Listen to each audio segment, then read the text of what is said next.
Fala aí, pessoal, vamos falar um pouquinho sobre os tipos de equilíbrio, tá bom? Beleza. Primeiro, o equilíbrio estável. O que é o equilíbrio estável? Para um corpo estar em equilíbrio estável, ele tem que estar numa posição em que qualquer outra posição que ele saia, ele tenda a voltar para cá. Então, por exemplo, esse ponto aqui é o ponto de equilíbrio. Se eu pegar essa bolinha e colocar ela aqui, ela tende a voltar para ele. Se eu pegar ela e colocar ela aqui, ela tende a voltar para ele. Tudo bem? Então, o centro de massa desse corpo sempre tende a voltar para cá, para a situação de equilíbrio. O corpo sempre tende a retornar para a posição de equilíbrio. Então, esse é o equilíbrio estável.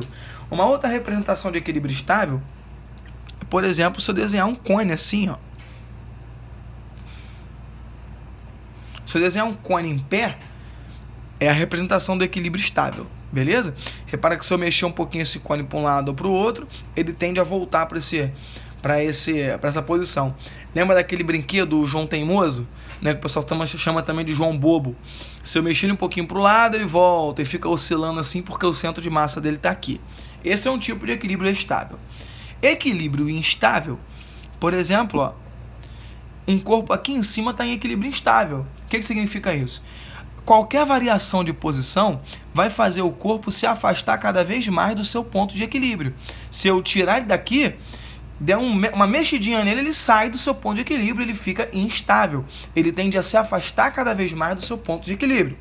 Uma representação disso é se eu desenhar um cone apoiado, mas de cabeça para baixo.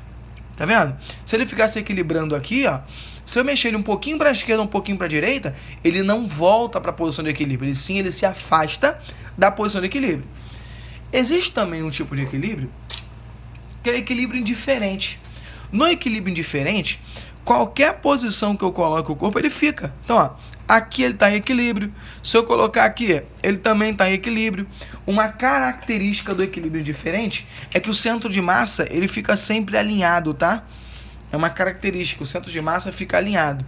Então, o centro de massa do corpo aqui, ó, alinhado. Beleza? Uma representação ali com o nosso conezinho do equilíbrio indiferente, no caso, é o cone deitado, tá vendo?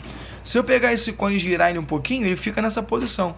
Imagina que eu traço aqui um eixo e ele vai ter que rotacionar entre esse eixo aqui, tá vendo? Se eu ficar girando o cone em torno desse eixo, em qualquer posição que eu pare ele fica paradinho. Ele não se afasta, nem se aproxima. Tudo bem? Então esses são os tipos de equilíbrio. Um forte abraço e até a nossa próxima aula.